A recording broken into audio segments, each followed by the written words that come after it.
샬롬. 지난 한 주 동안도 평안하셨습니까? 오늘 다시 믿음으로 산다는 것은 무엇을 말하는가? 이 공부에 참여하신 여러분을 주의 이름으로 환영합니다. 믿음으로 산다는 것은 무엇인가? 배우는 것도 중요하지만 특별히 어려운 건 없잖아요. 중요한 것은 우리 머릿속에 또 성경이 말씀하는 진리를 하나씩 정리하고 그대로 따라 사는 것입니다. 지금 우리가 사는 이 험난한 세상에서 가장 필요한 게 뭘까요? 절대자 하나님에 대한 믿음이고, 그리고 믿음으로 산다는 것은 어떻게 사는 것인가를 배워서 그렇게 살아갈 때 이 험난한 세상에서 지혜롭게 하나님을 기쁘게 하며 또 마음의 평안을 유지하며 참된 성공자가 될 수 있을 줄 믿습니다. 자, 오늘은 믿음으로 산다는 것은 무엇을 말하는가? 제7과를 함께 공부합니다. 믿음으로 산다는 것은 무엇을 말하는가? 7과. 내 사명을 확인하는 것이다. 한번 따라해 볼까요? 믿음으로 산다는 것은 뭐예요? 내 사명을 확인하는 것이다. 내 사명이 무엇인가? 여러분, 요즘은 사명이라는 말을 많이 안 쓰는데요. 제가 초등학교, 그때는 국민학교라고 그랬죠. 국민학교, 중학교, 고등학교 1학년, 2학년, 박정희 대통령이 시해당하기 전까지만 해도 국민교육헌장이라는 게 있었습니다. 특별히 국민학교 때, 초등학교 때 반드시 해야 될 일이 뭐였느냐? 국민교육헌장을 이루는 거였습니다. 지금 다 기억은 못하지만 그 첫 번째 단락이 이렇게 시작됩니다. 우리는 민족 중흥의 역사적 사명을 띠고 이 땅에 태어났다. 제가 이 땅에 태어난 사명이 뭐예요? 제게는 어떤 사명이 있어요? 민족 중흥의 역사적 사명을 띠고 저는 이 땅에 태어났대요. 이게 국민교육헌장에 제일 먼저 나오는 머릿말이었습니다. 이것처럼 사람은 각각의 다 사명이 있다. 왜 살아야 되느냐? 각각의 역할과 사명을 감당하기 위해서 사는 것이다 하는 것이죠. 자, 성경에도 사명이라는 말이 직접 나오진 않지만 그와 비슷한 표현들이 많이 나옵니다. 예수님께도 사명이 있었어요. 예수님께서 요한복음 17장 4절에서 말씀하시기를 아버지께서 내게 하라고 주신 일을 내가 이루어 아버지를 이 세상에서 영화롭게 하였사오니 라고 말씀하십니다. 내게 하라고 주신 일이 뭐예요? 내게 맡겨주신 사명이란 말이에요. 우리 주님은 하나님 아버지께서 당신에게 주신 사명을 다 이루어서 하나님 아버지를 이 땅에서 영화롭게 했다라고 고백을 하고 있습니다. 우리 주님도 사명을 감당하시고 살았습니다. 그런가 하면 바울에게 사명이 무엇이었을까? 사도 바울이 고백하기를 나의 달려갈 길과 주 예수께 받은 사명, 곧 주 예수께 받은 사명이 뭐예요? 곧 하나님의 은혜의 복음을 증거하는 일. 이것이 바로 바울이 받은 사명입니다. 하나님의 은혜의 복음. 복음을 증거하는 일이 바울이 받은 사명이다. 그래서 복음을 증거하는 일을 마치려 하면은 나의 생명도 조금도 귀하게 여기지 않는다 하면서 한평생을 복음을 위하여 매진했던 바울의 모습을 봅니다. 왜? 그것이 바울이 받은 사명이기 때문입니다. 자, 그렇다면 사명이란 무엇인가? 어렵게 생각할 것 없는데 그냥 학문적으로 한번 정의를 해보겠습니다. 지금까지 우리가 배운 것을 중심으로 사명이란 무엇이냐? 나의 가치와 나의 생김새와 나를 만드신 하나님의 목적에 대한 나의 헌신이 하나로 통합된 내 인생의 큰 그림이다. 말이 좀 어려운데요. 자, 우리는 사과에서 믿음으로 산다는 건 뭐예요? 나의 가치를 따라 사는 것. 나의 가치를 따라 사는 것이라고 배웠어요. 그게 가치. 그 다음에 오과에서는 사명이란 무엇이냐? 믿음으로 산다는 건 무엇이냐? 나의 생김새대로 사는 것이라 배웠습니다. 쉐이프, 생김새대로 사는 것. 여기서 생김새가 나와요. 그리고 육과에서 믿음으로 산다는 건 뭐예요? 나를 주께 맡기는 것, 헌신하는 것이라 그랬죠. 그래서 여기 세 번째 칸에 나의 헌신이 나옵니다. 그러니까 사명이란 앞에서 배운 것들, 나의 가치, 그리고 나의 생김새, 그리고 나를 만든 목적에 대한 헌신, 이것들이 하나로 그림으로 그려져서 내가 그것을 감당하는 일을 사명이라 이렇게 말할 수가 있겠습니다. 어려우시면 이런 정의는 그냥 이 과를 멋있게 배우기 위해서 한번 정리하는 거니까 잊어도 돼요. 사명에서 모르는 사람이 누가 있습니까? 그냥 여러분이 쉽게 이해하시면 되겠습니다. 자, 그렇다면 사명에 대해서 사명이 무엇인가를 좀 나무로 비유해서 좀 한번 이야기를 해보겠습니다. 나무로 비유할 때 나무의 가장 중요한 게 뭐죠? 뿌리죠, 뿌리. 그럼 사명의 뿌리는 뭐냐? 나의 가치관입니다. 나의 가치관에 그 기초를 둔다. 그래서 여러분, 내가 어떤 가치관을 가지고 있느냐, 내가 어떤 가치를 추구하느냐는 것은 매우 중요합니다. 물질주의 가치관을 가지고 있는 사람은 평생 돈을 쫓으며 살아요. 권력을 가장 중요한 인생의 가치로 생각하는 사람은 평생 권력을 추구하며 삽니다. 그런가 하면 외모에 가치를 두는 사람은 평생 뜯어고치는 일에 돈을 쓰고 시간을 들이며 살아요. 여러분, 이것처럼 우리가 인생을 살면서 나무의 뿌리에 해당하는 나의 가치관이 뭐냐, 어떤 가치관을 가지고 있느냐 하는 것은 매우 중요합니다. 그래서 앞에서 바른 가치관이 얼마나 중요한가를 사과해서 역설했던 것입니다. 두 번째는 나무의 모양새가 있죠. 나무의 모양새. 이것은 나의 생김새를 표현하는 것입니다. 모양새는 생김새잖아요. 나무의 생김새. 이것처럼 나의 생김새를 표현한다. 앞에서 배운 것처럼 나의 생김새, 쉐이프. 나의 생김새를 가지고 그대로 헌신하는 겁니다. 하나님이 각자 사람에게 은사와 재능과 능력을 달리 주셨거든요. 그러니까 괜히 남의 생김새를 부러워하지 말고 남의 은사나 남의 재능을 탐내지 말고 하나님이 내게 주신 생김새가 뭐냐? 하나님 내게 주신 은사와 재능이 뭐냐? 이것을 찾아내고 이것을 개발해서 그것으로 하나님을 기쁘게 하면 되는 것입니다. 그럴 때 인간은 행복해요. 요즘 가끔 보면 이제 제 나이 또 저보다 조금 젊은 나이 사람들은 자기 생김새를 사실 제대로 발견을 못했어요. 그 공부는 잘했어요. 그래서 예를 들어서 법관이 됐다 또는 의사가 돼서 큰 병원 원장이 됐어요. 근데 문제는 그게 자기의 본래의 생김새가 아니라 처음에는 죽자사자 공부해서 좋은 대학 가고 법관이 되고 의사가 됐지만 이제 먹고 살만하니까 자기의 생애가 이게 아닌 거예요. 내가 지금 못 살고 있나? 나는 전혀 기쁨이 없어요. 외과 의사가 하루 종일 그 손에다가 고무장갑을 끼고 네? 그 외과의 집기들을 들고 피를 뿌리며 사는 것이 하루 이틀이 아니에요. 근데 자기는 전혀 그런 은사와 재능이 없어. 어쩌다가 이과 선택해서 공부를 잘해서 의사가 됐을 뿐이죠. 그런 사람들이 만족할까요? 그 직업에 보람을 느낄까요? 그리고 오래 갈까요? 그래서 우리는 제가 이제 세상의 이야기를 들었는데 주님이 우리를 쓰시는 일에 있어서 그렇습니다. 사실 세속적인 일과 주님 일이라는 게 따로 구분이 없잖아요. 엄밀히 말하면 하나님이 내게 어떤 은사와 재능을 주셨느냐 그걸 잘 발굴을 하고 개발을 해서 생김새대로 하나님께 헌신하는 것입니다. 생김새대로. 예를 들어서 여러분 자기 생김새대로 헌신하지 않으면 나이 먹을수록 자기 인생이 허무해요. 그리고 내가 헛살았다는 후회가 들고 그런 인생 살지 않기를 바랍니다. 세 번째는 열매입니다. 나무에게는 열매가 있죠. 열매. 나를 향한 하나님의 목적에 초점을 맞추는 것입니다. 나를 향한 하나님의 목적에 초점을 맞춰서 살면 열매가 맺어져요. 그리고 그 열매 때문에 마음의 기쁨이 있고 보람이 있단 말이죠. 사는 즐거움이 있고.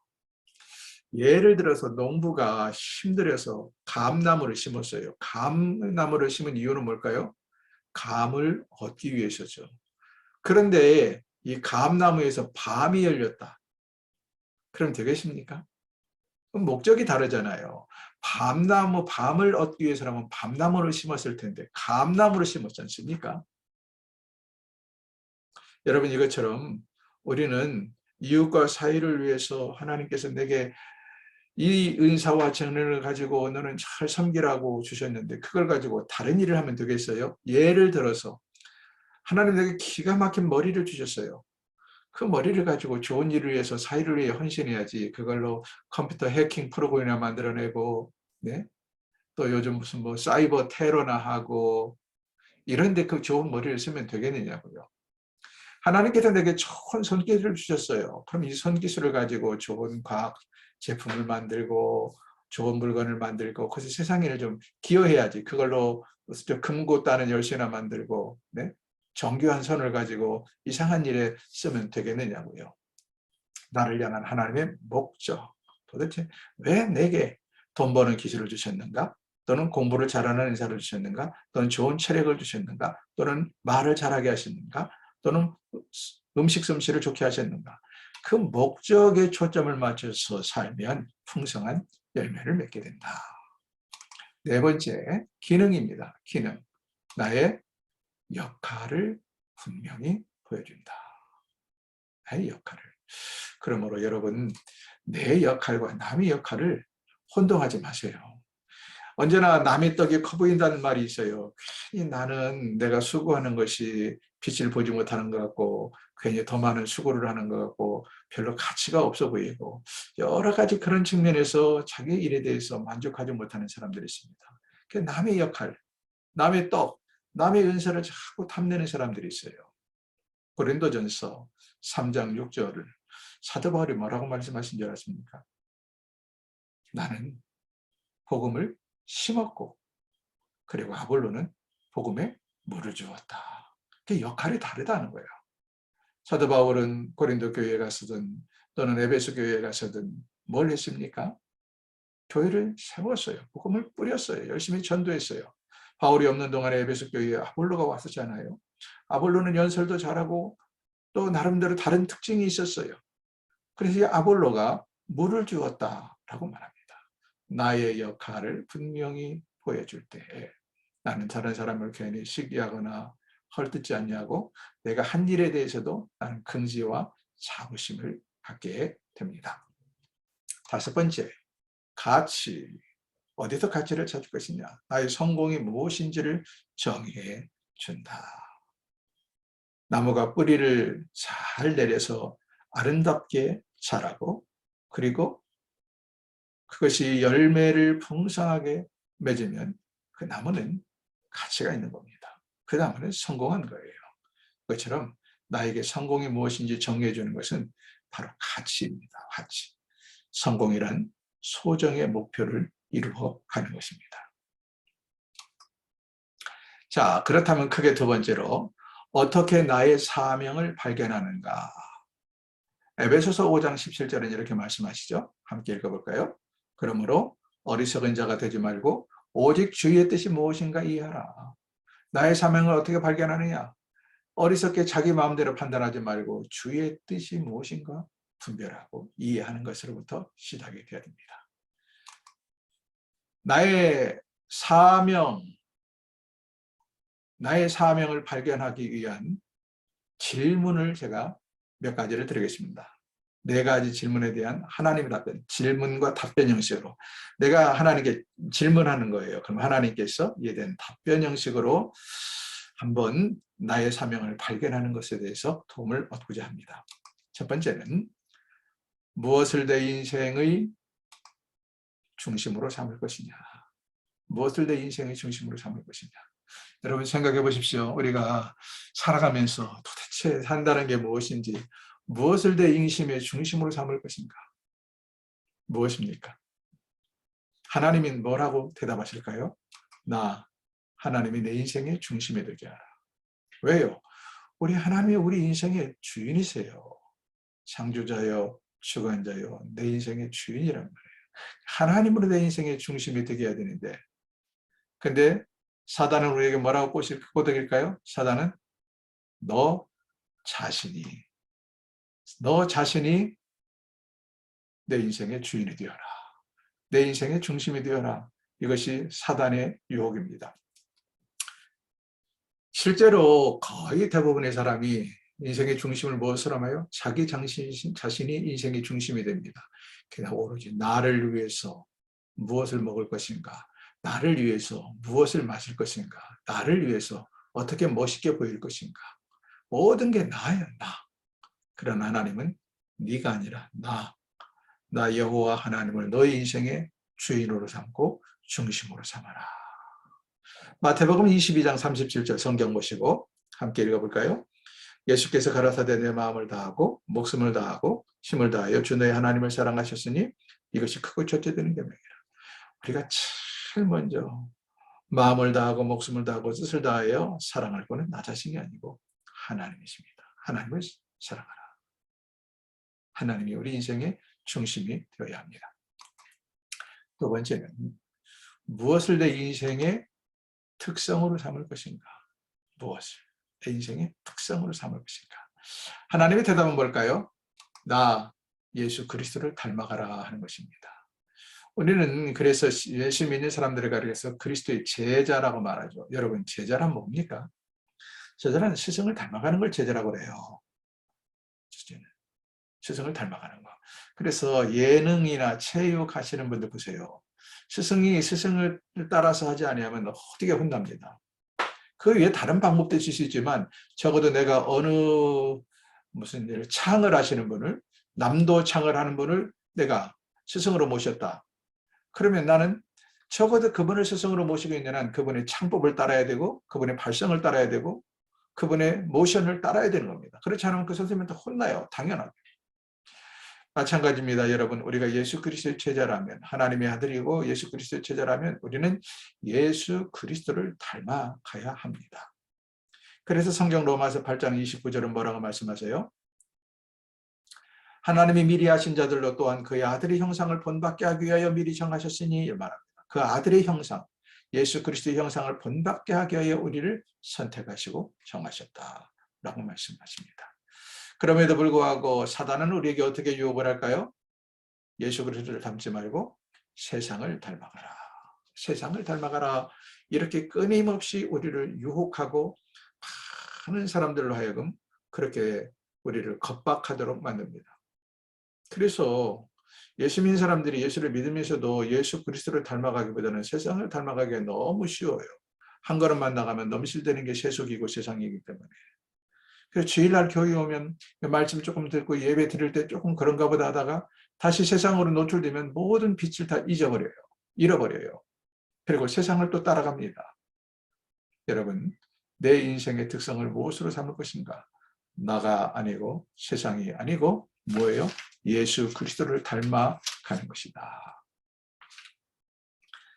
빌립보서 2장 5절은 뭐라고 말씀하십니까? 노트를 보세요. 너희 안에 이 마음을 품으라. 곧 그리스도의 예수의 마음이라. 고린도서 1장 10절도 주께 합당하게 행하라. 내 마음대로 살지 말고 행하지 말고 주께 합당하게 행하라 말씀하십니다. 세 번째로 무엇을 내 인생의 목표로 삼을 것이냐? 목표가 뭐냐? 내 인생의 목표. 하나님 뭐라고 말씀하실까요? 너희 생김새를 이웃을 돕기 위해 사용하라.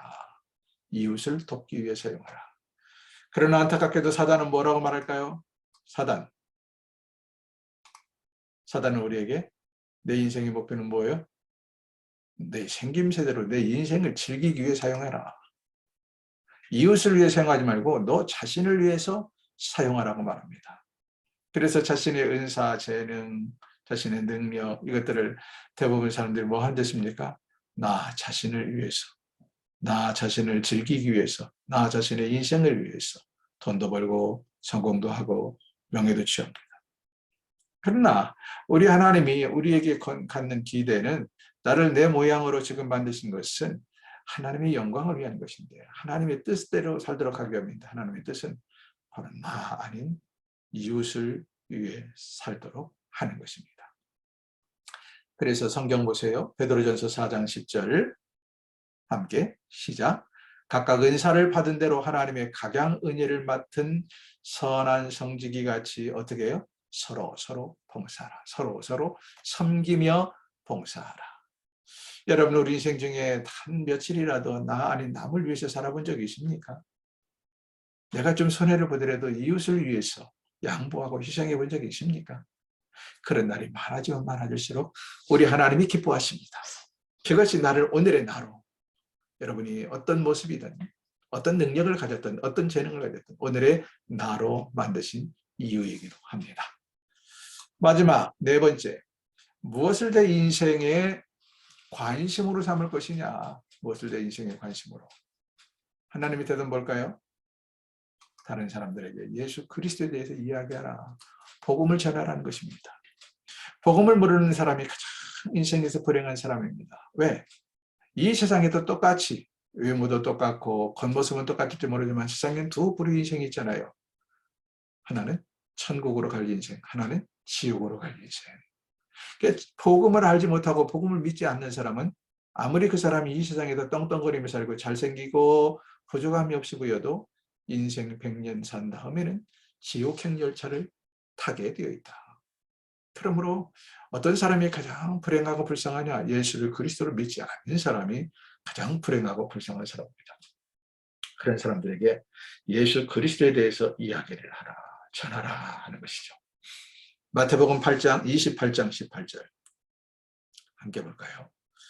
예수께서 나와 일러 가라사대 하늘과 땅의 모든 권세를 나에게 주셨으니 그러므로 너희는 가서 모든 족속으로 제자를 삼아 아버지와 아들과 성령의 이름으로 세례를 주고 내가 너희에게 분부한 모든 것을 가르쳐 지키게 하라. 볼지어다 내가 세상 끝날까지 너희와 항상 함께 있겠다라고 우리 주님이 약속하십니다. 사도행전 20장 24절 아까 보았던 성경 구절인데 사도 바울은 사명이 무엇이에요? 복음을 증거하는 일이었어요. 그래서 고백하기를 나의 달려갈 길과 주 예수께 받은 사명 곧 하나님의 은혜의 복음을 증거하는 일을 마치려 하면은 나의 생명을 조금도 귀하게 여기지 아니한다고 분명하게 각오를 갖고 있습니다. 그러나 안타깝게도 사단은 우리에게 뭐라고 유혹할까요? 사단은 다른 사람들에게 너 자신을 자랑하며 드러내며 살아라. 그래서 사람들의 관심이 뭡니까? 나예요. 상대적으로 나 자신을 다른 사람보다 위에 두는 것입니다. 그래서 내가 가지고 있는 것들을 가지고 과시하고 나를 드러내고 내가 가지고 있는 것들을 통해서 다른 사람보다 더 누리며 사는 것. 나 중심으로 삶을 살고 있어요. 그러나 우리 주님은 이웃들에게 예수 그리스도를 증거하며 이웃을 섬기며 살라고 말씀하십니다. 영어로 우리말로 기쁨을 영어로 조이라고 그러죠. 조이 선교회도 있고 조이 출판사도 있는데 이 조이란 무엇입니까? 첫째는 예수 그리스도 지저스요. 둘째는 내가 아닌 others 다른 이웃이요. 셋째가 나가 될 때 진정한 기쁨이 온다. J-O-Y 이 뜻입니다. 여러분 우리에게 진정한 기쁨은 어디서 옵니까? 첫째는 예수 그리스도. 둘째가 이웃, 셋째가 나를 삼을 때 사람은 누구나 다 진정한 기쁨을 누리며 살게 됩니다. 그러나 안타깝게도 거의 대부분의 사람들이 자기가 첫째예요. 둘째도 자기, 셋째도 자기. 자기밖에 없는 세상에 살지 아니합니까? 그래서 세상 모두 사랑 없어 냉랭함을 아느냐. 이 찬송가 가사처럼 세상이 늘 쟁쟁거리고 늘 소란스럽고 늘 험악하고 참으로 살기가 각박한 세상입니다. 오늘 하나님 말씀대로 믿음으로 산다는 건 뭐예요? 내 사명을 확인하고 사명을 따라 사는 것입니다. 복된 한 주가 되기를 주의 이름으로 축원합니다. 수고하셨습니다.